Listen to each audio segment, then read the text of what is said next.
Can you hear that? That's the sound of Billie Holiday. Or holidays. They're coming.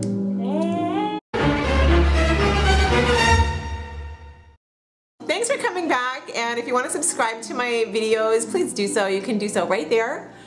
And if you don't want to do that, that's fine. I get it. I think today we're going to talk about Thanksgiving because it's everywhere. People get so excited. It's Thanksgiving. We get to have turkey and squash and potatoes and stuffing. And I'm like, they have stovetop at the store pretty much year round.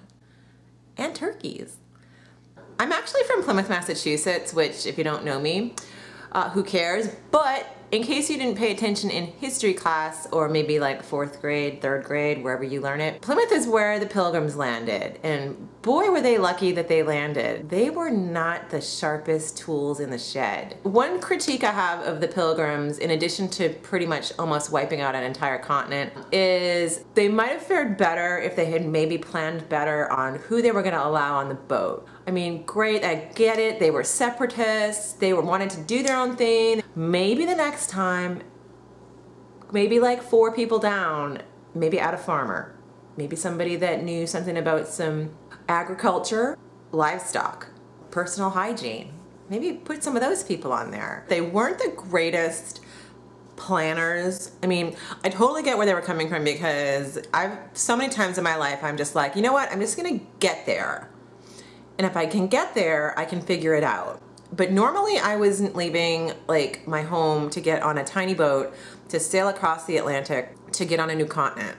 But they were just like, we're just gonna get there and then we'll figure it out. And then they didn't know how to figure it out. And the Native Americans were just like, holy moly, we gotta get these people under control before they just kill everybody on the entire planet with their just gross filth and nonsense. God knows if the Pilgrims even know how to take a bath.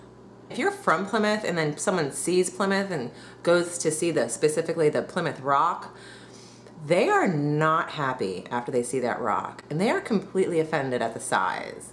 And then they chase you down and they're like, yeah, I saw the rock. That's bullshit. And I'm like, I didn't sail here across the ocean blue and discover it. And by the way, it's a symbol. It's probably not the exact rock. Just in case you didn't know, nobody was really around back then. And they're like, still bullshit. Can't believe how tiny it is. And I'm like, I'm sorry. I'm sorry. So another thing that happens around Thanksgiving that I would like to talk about is that silly Macy's Thanksgiving Day Parade.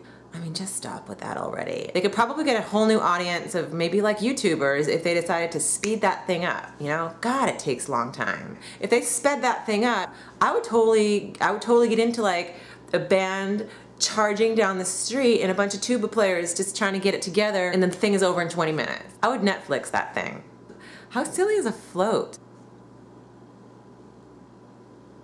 If that's your thing and that's your thing that you do as a family tradition every year, I'm sorry. Maybe it's time for a new tradition.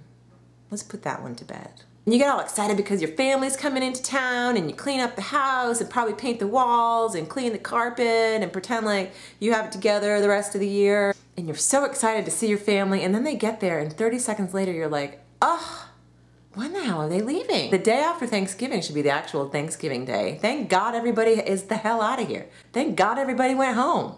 That should be the real Thanksgiving Day. Thank God they're gone.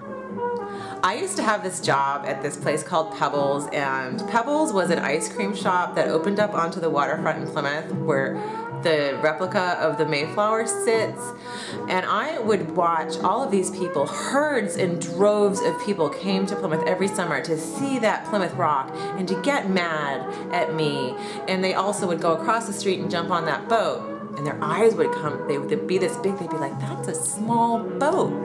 I'm like, I know, it's tiny. I would look at that thing on rainy days and think, I wouldn't sail that boat across a small pond. This crazy band of little warriors in like buckle shoes got that thing across the Atlantic with their little buckle shoes and their little hats. I'm not really sure that's what they wore back then, but they sure were lucky.